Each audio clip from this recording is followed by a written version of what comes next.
What is up, guys? Welcome back to this episode of the Road to Redemption podcast. I'm, as always, your grateful host, Cam Williamson. Today, we are talking about how headlines are affecting mental health. It's no secret, right? We talk about throughout the world and now throughout the United States a lot how media is very divisive.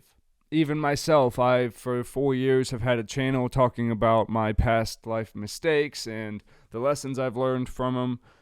Taking you guys through my current life and trying my very best to not have clickbait type headlines and just being honest. This is what you can expect, right? And it's hard to grow any type of following that way because you're not being extreme. You're not being misleading. You're not being whatever. And you can go back through my channel personally and look and see how constant numbers stay, right? Then I find the Travis Scott incident and I find the Kyle Rittenhouse situation and I start talking about them because they interest me and they fall into the categories of things that I think are appropriate to cover on my show. And all of a sudden, increase in views and traffic. And the biggest criticism during that time was people saying that I was clout chasing or clickbait chasing or whatever, when all I was doing was giving my observation of the points that I saw on something that I cared about. So let's talk about who holds responsibility in the information they put out. I think everyone does. We talked about that in Travis Scott's situation. It was brought up throughout political influence in the last 6 to 8 years. People encouraging people to do stuff. We have Kyle Rittenhouse where people pointed out the clip that I said, I noticed there's not a father in the situation, meaning that I didn't see his father in the courtroom. His father wasn't publicly speaking out for him. I don't know what his father's relationship with him is. I do know now. I don't believe I knew it at the time that I said that, but I do know now, and I knew throughout the case, that he had a father that lived in Kenosha, right? So let's talk about how misleading the headlines are to begin with, right? I covered it throughout the Rittenhouse trial that CNN was making it all about this white supremacist who went to go disrupt a Black Lives Matter rally, and that's clearly not what happened. No reasonable person thought that's actually what happened throughout. Then you had Fox News that was just attacking CNN for calling him a white supremacist and saying that the media is just trying to make this something that it's not. Well, you're furthering that narrative. And then you had people that just watched the case and just tried to make observations from what they saw. And then just by giving observations, they were put into one group or another. Even if that's not what they said, if the observation that was given out was perceived to be not in agreement with the person who perceived it, then you were put in one category or the other. It's funny how we do this. And Tristan Harris was just on Joe Rogan talking a lot about social media and the way it works and how it's impacting our lives. And I definitely agree with everything that Tristan says in most of that podcast interview. And I've seen it myself where he, explains how social media is designed to keep you in it, right? If Facebook changing into the metaverse doesn't show that enough, social media's whole thing is to keep you involved, keep you wanting to come back and to engage. Engage being the key word. Now, it's human thing, and we don't know why this is. When you see a car accident, you have to see what it is. When you see a crazy story, you have to look into it. It's something in us that just, and it might be because we don't have enough going on in our own lives that is exciting, that little bit of excitement is what we chase. And then we read it, it's exciting to us, so we want to tell our friends because we want them to be excited, and we don't ever look and see the validity of what we just saw. We don't ask ourselves very important questions like, who actually made that? Not what site published it, but because remember, guys, articles and videos and pictures are bought by sites all the time as just pieces of content. Who made this? What is their credentials? Did they alter any part of this? Even when you guys watch my videos, You should watch the clips I put in and go, okay, where did this come from? Where did he get this? At what point in the trial or situation, like the Travis Scott one that's going on, where there's not really a trial, it's just kind of an ongoing investigation. When did I see this piece of information? And then you have to consider that. I noticed in the Kyle Rittenhouse verdict, there was only like 2 or 3 people that came back and go, ha, told you he was going to be not guilty. Like I held some personal interest in him being found guilty or not guilty. I gave my observation. It's up to the jury of his peers to find him guilty or not guilty. It's not up to me or him. But what I did see was a lot of people commenting on the same video clip of like the Gage Grosskreutz incident. Who engaged who after doing what? And they're continuing on with the narrative of like, well, you need to stop pushing a bias agenda. And it's like, well, hey, that video was 2 weeks ago. That was the evidence that was presented the day it was posted, which is why I was talking about it. And you're not paying attention to the date of things when you look at them and engage with them, which is massively important. There was a local story that just went around my town. It was a big story about, I don't know, a year and a half ago. There was a local restaurant owner that was picked up for like human trafficking. They were forcing people from third world countries or other countries to forcefully work for them in restaurants. They were busing them back and forth. They were forced to live in one house. They were never allowed to communicate with the public. They had like tax evasion. It was a whole thing. Everyone kind of paid attention to the headlines. No one followed the trial because no one reported on it. It wasn't until this last week they posted almost the exact same headline as the initial story. The only word that had changed was charged to convicted. Very important. Very, like the most important word in law. So people in the town start sharing it like, look, this shit happened again. In the same location that the first restaurant shut down, another restaurant of the same type opened back up.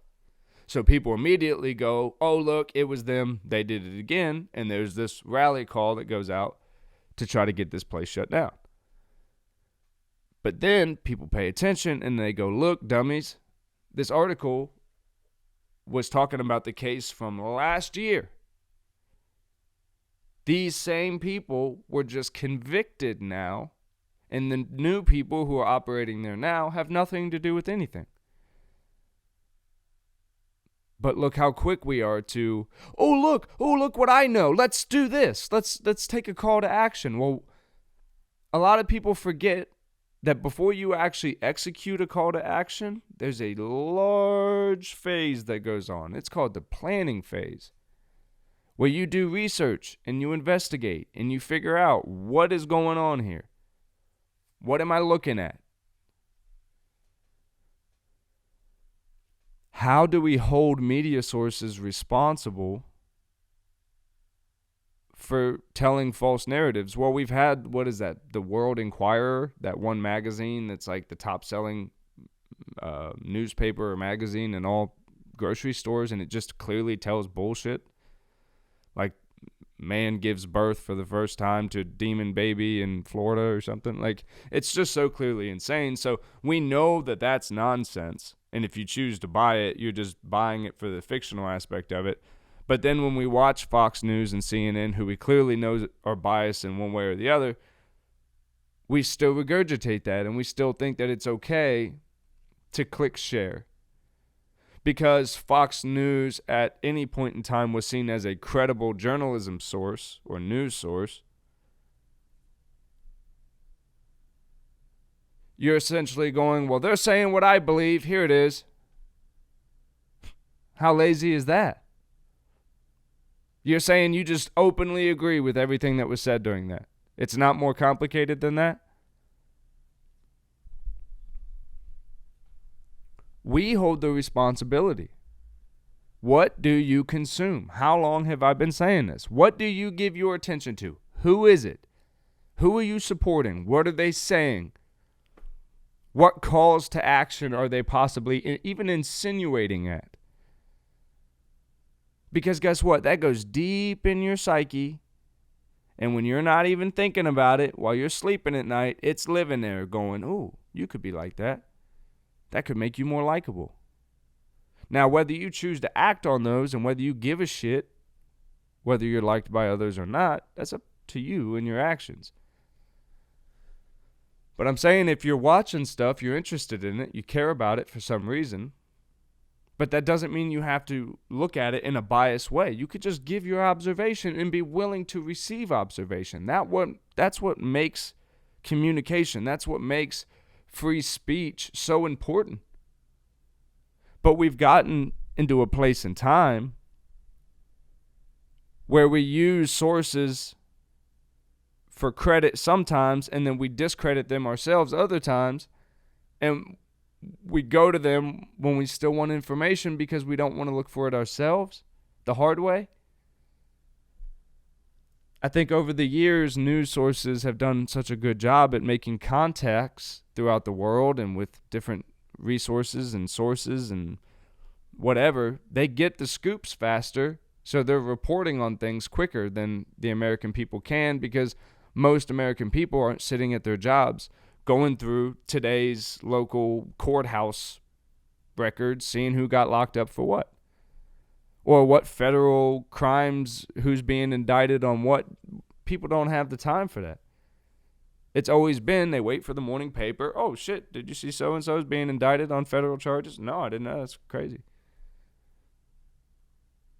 It wasn't until social media came out, and Rogan made a good point of this, that it went mobile around 2009, that we had it all the time. So not only did we feel like we were getting the most up-to-date news, we felt like we were breaking stories by sharing it.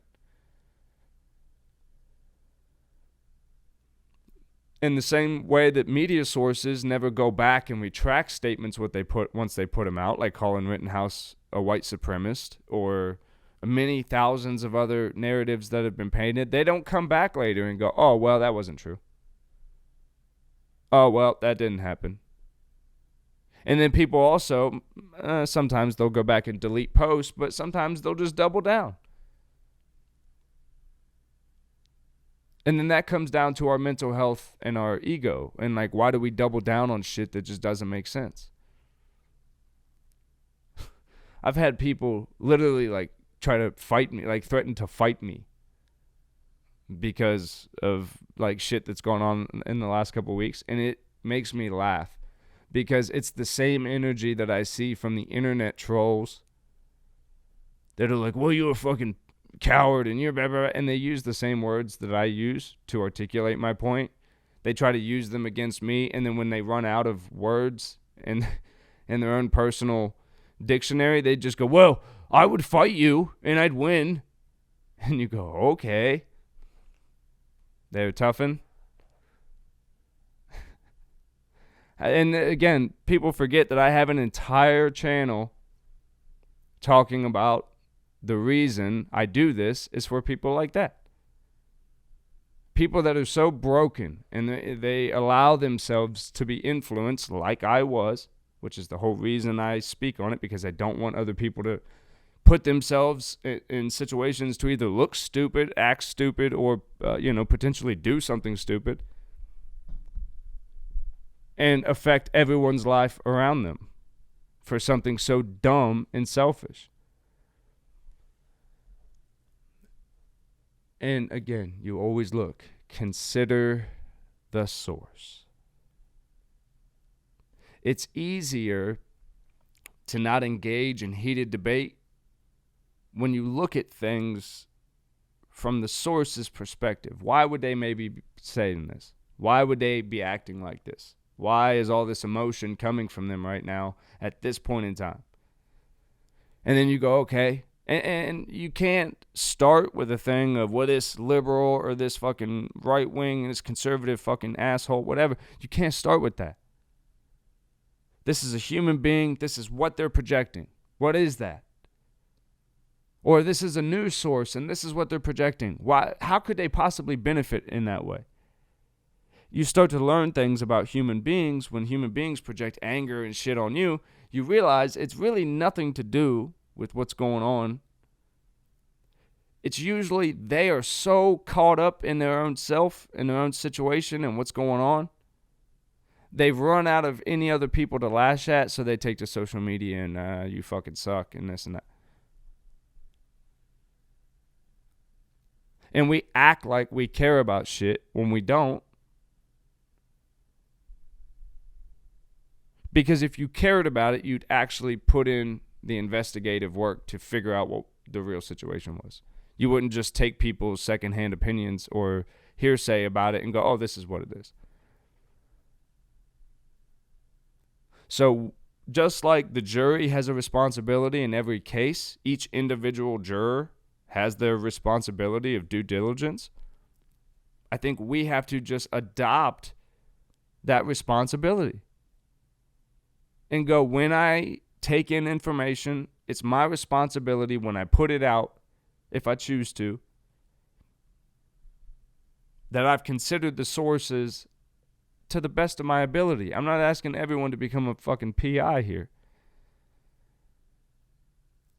But if you're, I hate to quote Spider-Man, but with great power of a voice of any sort, sharing of information is a power. It's a way of really making change if done the right way. There's a lot of responsibility in that because you don't know who you're talking to. You don't know who you could reach, good and bad. I think people like Travis Scott are finding that out the hard way right now. And I think the only way it stops is we stop giving it the attention, right? I genuinely worry about people. You guys know I'm not someone who gets caught up in headlines often. I try to stay out of breaking news type stuff. And just sticking my toe in the pool for just a second because I genuinely gave a shit, not in any way in judgment towards Kyle Rittenhouse, but just, or Travis Scott. It's not a judgment towards them on me giving my opinions, but I think in both situations we were going to set, and we are going to set in Travis Scott's, and I think we did set in Kyle Rittenhouse's situation, major precedents going forward on what's acceptable behavior.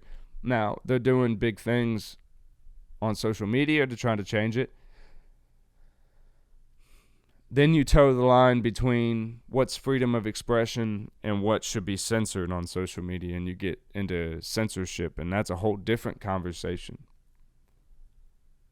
Because then you get into the words versus actions, right? Is something that somebody says on social media, can that be taken as a serious thing or intent or premeditation of sorts? We see it bounce back and forth through cases all over, where sometimes it's used and they want to know the backstory of who the person is, but then like in Kyle Rittenhouse's situation, the court decided to throw that out and they saw it as a young kid just talking shit on social media. But they have put kids in jail for telling kids to commit suicide on social media. And then you get the narrative of the race war going on. And in the Kyle Rittenhouse case, people who claim that they represent Black Lives Matter, and notice how I said that. I don't know who these people are, and I don't know who they represent, really. They claim the reason that Rittenhouse's case is still a part of racial injustice is because now I'm trying to be careful because of the points that they made were very specific, and I want to make sure that I'm saying them correctly. Essentially that, what was it? It was a pretty valid point that had any other person, and I don't remember how it was articulated. Had any other person of color been known to be affiliating with nefarious groups, was the way they pointed out. Nefarious groups, meaning gangs, cults of any type, white supremacy groups, black supremacy groups, Black Panthers, stuff like anything around that, gangs, Bloods, Crips, anything, motorcycle clubs could be considered nefarious groups. They pointed out never in the history of a known court proceeding has someone been allowed to not only not tell the court where they are throughout the duration of the trial, but also to be in contact with nefarious groups or people who could be operating in mischievous activity. That's true. I can tell you that just from being in my own trouble. They're very clear. They want to know where that ass is. They want to know where you are. So there's a point to be made. Now, that doesn't mean he's still not guilty. He is still not guilty of his crimes. But do people investigate the court that tried him? Okay, fine. If that's what you want to do. Do you care enough to figure out what that takes? Or are we just going to keep sharing headlines about whatever?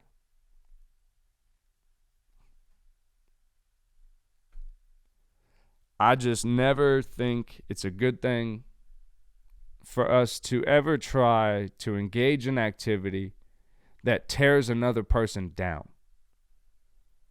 I don't understand that.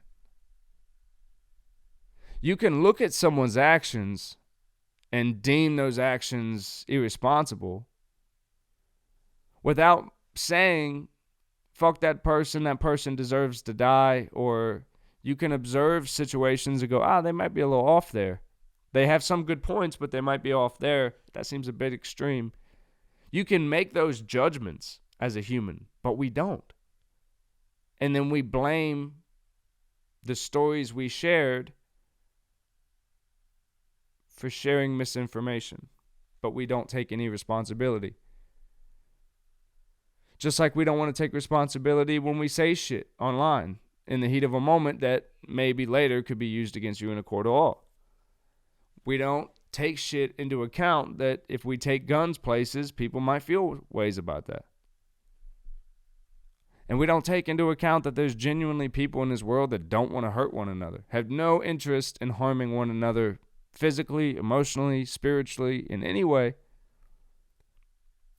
But that does not mean that you don't have the right to protect yourself against potential threats in your life. All those things can exist at one time. But that requires that people act out of love and unity and not division and not who's right. Oh my God, who's right? Who gives a fuck? What's real? What's true? Can we find that? Why do we give a fuck who's right? Why do we give a fuck who broke the story first? Was it a total story? Did it have all the details? Well, then I don't need the whole fucking story right now. Stop giving me this, this happened. There's something that went down, I don't even know what state it was in. A red SUV plows through a Christmas parade. I question so many things. Why are we having a Christmas parade? It's not even Thanksgiving. Well, I'm not judging. I'm sitting here watching a Christmas tree and a fireplace on my TV. I'm not judging. These are questions I have. We're doing a Christmas parade before Thanksgiving? Okay. I think they said it was like 30 injured, 2 dead, 4 dead maybe, something like that. So was it intentional, or was this person just an idiot not paying attention and go, oh shit, parade? Were they intoxicated? It's crazy. I mean, shit just seems like you would have to create these scenarios and then push them out and create them for people to give a shit. Why tell people breaking news when they don't know the whole story?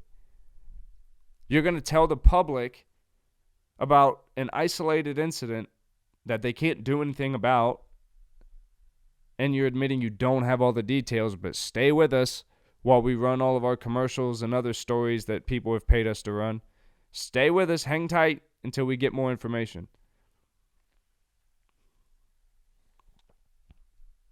I just think we hold a lot more responsibility than we're willing to give ourselves the task of, right? It's easy to go, well, it's this person's fault, and it's that person's fault, and it's this person's fault, and it's that person's fault, and they did this, and they said that, and then this person put it on their page. What did you do, man? What part did you play in it?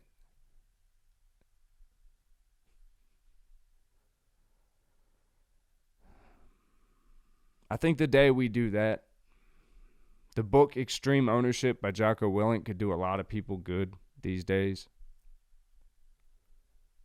And just must not get it twisted, man. Being a tough guy on the internet is not cool. We all looked at Joseph Rosenbaum, and we all saw the way he acted in most of those videos and all that. The same people that are rightfully tearing that man down for who he was and the things he did, goddamn, y'all act a lot like him. With your barking asses, ain't gonna do shit asses, being in situations you don't know shit about asses, just trying to cause hate and division. I'm not saying certain individuals walk like a duck yet, because you haven't done the terrible things that man did, but you all fucking sound like a duck at this point. So how about you shut the fuck up? Quit trying to be tough people on the internet, talking about just showing pure lack of intelligence and able to communicate. So it's just fuck you, you're stupid. Come on. Sorry, phone's going off. I'm wrapping it up anyway. I love you guys very, very much. I hope that you will learn, right? It's always good to conversate. We love to conversate. We love it. It's freedom of speech, right? It's what built this fucking country. Just like with your freedom of speech and your firearms and your freedom of assembly, if you don't act responsibly with those things, you really, really, really should be considered for losing your right to maintain those. Just like when people are proven that they act irresponsibly with firearms and they become a felon, they no longer bear the right to bear arms. At what point do we start saying, well, you should not be able to be broadcast on social platforms because all you do and all you seemingly care about is divisiveness, causing more anger and hate and violence. Sure, they can shut down social media accounts, the ones that they have time to go through and investigate, but just like in, situations where people try to get restraining orders or protective orders against people, how long is too long? How long until something happens while the system's trying to figure its shit out? Do people actually get hurt? Like in Kenosha. I love you guys very much. Please try to lead in love. Please give a fuck about each other. And when you're in a situation that you truly do care about, try to consider every single side and try to do it with at least empathy. It doesn't have to be sympathy, but at least try to approach every situation with empathy to counteract any confirmation bias that we might walk into any situation with. Yeah, because we all admit we have it. It's just we have to try not to let it affect our beliefs and actions going forward. I love you all so much, and I'll see you in the next one.